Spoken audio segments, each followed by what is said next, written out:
শিক্ষার্থীদের এই প্রতিবাদী স্লোগানে উত্তাল ছিল পুরো দেশ। এক দফার দাবিতে ৫ আগস্ট সরকার পতনের পর দেশ গোছাতে ব্যস্ত যখন অন্তর্বর্তী সরকার, তখন ভারতের খামখেয়ালিপনায় বানের পানিতে তলিয়ে যায় দেশের ১১ জেলা। দেখা দেয় মানবিক বিপর্যয়। এরপর যাদের রক্তে পাওয়া বৈষম্যহীন দেশ, তারা ডাক দেয় বানভাসীদের পাশে দাঁড়াতে এগিয়ে আসার। শুরু হয় যে যার সামর্থ্য অনুযায়ী সহায়তার। একই সাথে বৈষম্য বিরোধী আন্দোলনে প্রথম শহীদ আবু সাঈদের রংপুরেও বানভাসীদের সহায়তায় মাইকিং সহ চলে নানা প্রচারণা। জীবনের জন্য বন্যার্ত মানুষের পাশে দাঁড়ান। রংপুর নগরীর টাউন হল গেটের সামনে এভাবে বসে তালিকা করে নেওয়া হচ্ছে সহায়তা। এরপর সেগুলো রাখা হচ্ছে অস্থায়ী ত্রাণ সংগ্রহশালা টাউন হল অডিটোরিয়ামে, যার কাজে ব্যস্ত বেশ কিছু তরুণ শিক্ষার্থীরা। যেন দম ফেলারও ফুরসত নেই তাদের। তারা বলছেন, বৈষম্যহীন সকলের সহযোগিতার এক মানবিক বাংলাদেশ গড়তে নিজেদের বিবেকের তাগিদেই স্বেচ্ছাসেবীর কাজ করছেন তারা। খাবার দিচ্ছে, কাপড় দিচ্ছে, চিরা দিচ্ছে, মুড়ি দিচ্ছে, মোমবাতি, গ্যাস লাইট, আরো গুড়, এই সকল জিনিস দিচ্ছে, চাল। মানবিক চেতনা থেকে আসলে এই জিনিসটা করা, আসলে কোনো সংগঠন না, আসলে কোনো রাজনৈতিক দল না, মানবিক চেতনা থেকে সকলের আশা। আসলে আমরা এমন একটা বাংলাদেশ চাচ্ছি যে বাংলাদেশে সবাই সবাইকে সহযোগিতা করবে। যতটুকু পারি ততটুকু দিয়ে আমরা হেল্প করতে চাচ্ছি তাদেরকে।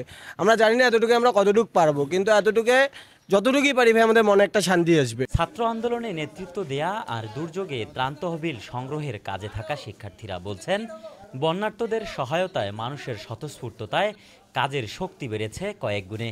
দেশের সংকটে যেমন রক্ত দিয়েছেন, তেমনি দেশের প্রয়োজনে আগামীতেও ঝাঁপিয়ে পড়বেন তারা। আমরা তো গুলি খেয়ে মানুষের উপকারের জন্য এগোতে পারছি, এখন তো আমরা সবাই মানুষের উৎসাহে কাজ করছি। এখন আমাদের ভিতরের শক্তিটা আরো দ্বিগুণ হয়ে গেছে।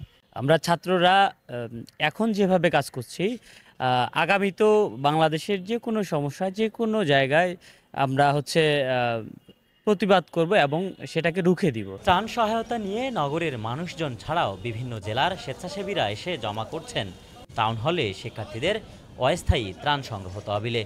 গাইবান্ধার সুন্দরগঞ্জ থেকে পিকআপে প্রায় ১৫০ পরিবারের জন্য বিভিন্ন শুকনো খাবার, পানিসহ প্রয়োজনীয় সহায়তা হস্তান্তর করেছেন স্বেচ্ছাসেবী সংগঠন বাংলাদেশ আমরি রক্তদাতা সংসদ।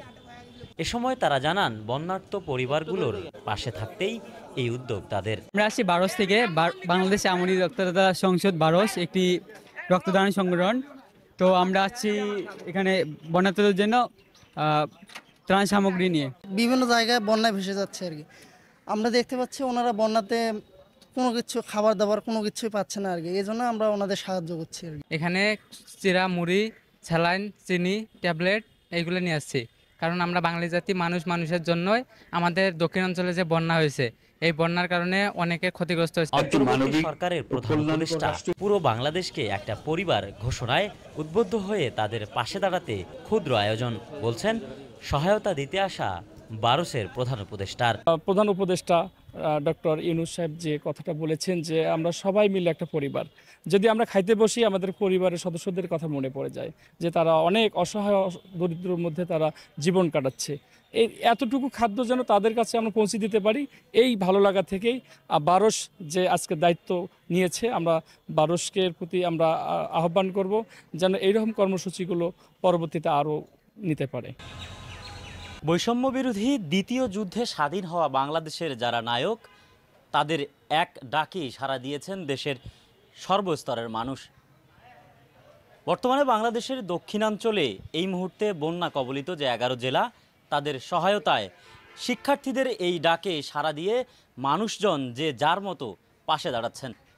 এখন দাবি হচ্ছে দ্রুত এই দেয়া জিনিসগুলি পৌঁছে দেয়া হোক সেই বন্যা কবলিত মানুষদের মাঝে।